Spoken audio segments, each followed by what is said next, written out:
गिबि गिबियाव आङो नोंथांमोननि चेनेलखौ गोसो गोरबोनिफ्राय हामलाय बावहरबाय बा थेंक्स होबाय दिनै नोंथांमोनाबो जोंनि बे प्रग्रामाव नुजाफैनो हानायनि थाखाय जोबोद गोजोननाय मोनदों। दिनै जोंनि बनगाव ब्लक मोनसे वार्कार मिट जादोंमोन। बे मिटआव बा बे मेलावहाय जोंनिनो प्रधान बा जोंनिनो बिपिएफ दिल्लीनि आफादगिरि श्रीजुत सार हाग्रामा महिलारि नुजाफैदों गावनो खुद आरो नुजाफैनानै बिथाङा जोंनि बे समस्तिनि मोनफ्रोमबो दालाइजों वुमेन बा इउथ बा बिएसइउ बा पेरेन्टजों मोनसे इन्टारेक्सन प्रग्राम लादों। दा बे प्रग्रामाव सारा जोंनो गोबां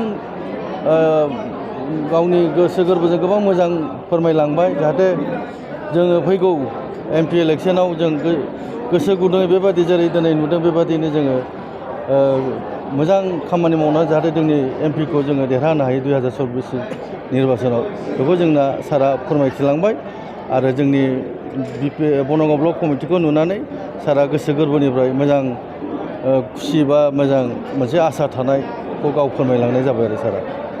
डिलिमिटेसननि गेजेरजों जिथु समष्टि दाफुंनायनि गेजेरजों नोंथांमोननि बनगावआ मोनथाम समष्टियाव गावस्रालांनो नांबाय। बिनि सायाव सोरबा रायजो राजा बा सोरबा गोरों गोख्रैफोरा बिनि सायाव दुखु मोननाय फोरमायदों।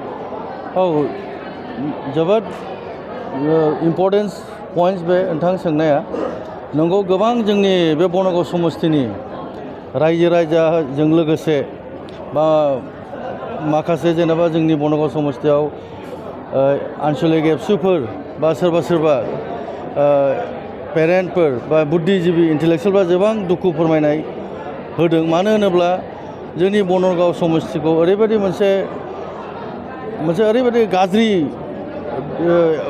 गाज्रि बोखावजोब्बाय जे डेलिमिटेसना दाखालि जादों एसेम्बलि डेलिमिटेसनाव मोनथाम थुख्रा बानायबाय।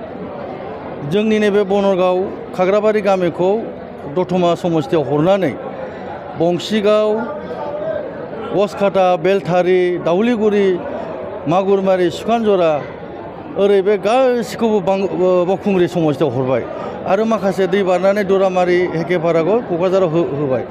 गोदो जोंनाव बियो समष्टिया मोनसेल'मोन क'क्राझार इस्ट बा क'क्राझार वेस्ट होननानै जोंनाव दानानै होदोंमोन।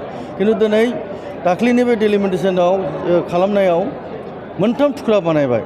जों असम्भब मोनदों जोंनि नैबे जोंनि बंसिगाव गामिखौहाय बा बेलथारि गामिखौ बा गसकाटा गामिखौहाय बोरैहाय बावखुंग्रियाव लांखो मा जाहोनाव बोरै मा एंगेलजों बोनानै लांखो बेखौ जों बे सिमना बोनायफोरखौ जों बिराद आसरित मोनदों आरो जोङो बिपिएफ दोलो जानानै जोङो जोबोद दुखु मोनदों बा जों जोबोद बेखौ सेटिसफाइ नङा।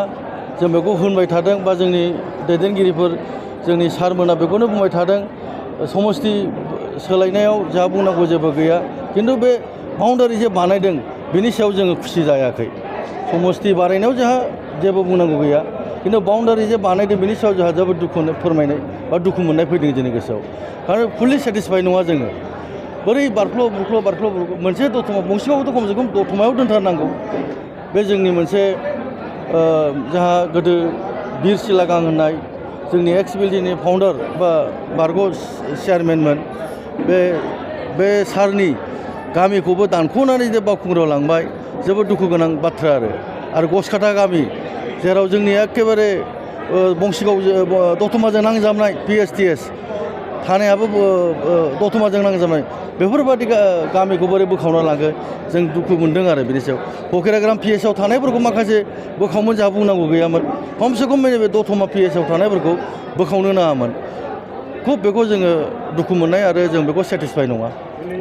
सरकारा आसामावबो आरो बिटिसिआवबो सरकारानो दिनै सोलिगासिनो दं।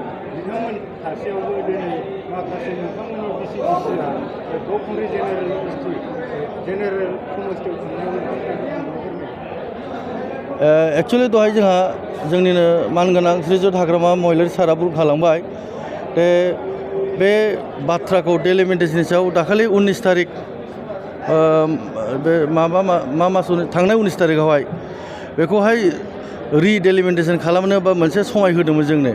बेवहाय जोंनि आसामनि मानगोनां मुख्यमन्त्रि सार हेमन्त बिश्व शर्माया लेंहरदोंमोन जाहैबाय जोंनि दानि बिटिसिनि चिफ आरो एबसुनि आफादगिरि दिपेन बर' बिथांमोनखौ लेंहरनानै सोंदोंमोन जे नोंसोरा माबाफोर बुंनांगौ दं नामा बाहायथ' बुंदों जाहैबाय बिथांमोना जोंहा जेबो बुंनांगौ गैया होमबा थिगैनो दंथ' होननायाव औ येस थिगैनो दं होनदों जाहैदों खिन्थु जोंनि नुनायावथ' थिग जाथाराखै मानो होनोब्ला आं दहाय बुंनाय जेरखम दतमानि पिएसआव आन्डाराव जोङो बनगाव गसकाटा बंसिगाव जोङो एखेबारे जों दतमायाव थायोबाबो जोंहा बुंनांगौ जेबो गैयामोन बेफोर बंसिगाव गामि बा जोंनि गसकाटा गामि बा दावलिगुरि गामिखौ बोरै थकखौ बावखुंग्रियाव लांखो खमसे खम फकिराग्रामनि आन्डाराव थानाय पिएस आन्डाराव थानायफोरखौ एसे एनै लांनायखौ जोंहा बांद्राय बुंनांगौ गैया बा क'क्राझार पिएसआव थानाय माखासे जोंहा थांनायखौ जोंहा बुंनांगौ खमसे खम नैबे बनगावजों दतमाजों पिएसआव लोब्बा थानायफोरखौ बिदि खालामनो नाङामोन बेखौ जोङो दुखु मोनो आरो बेखौ जों सेटिसफाइ नङा होननानै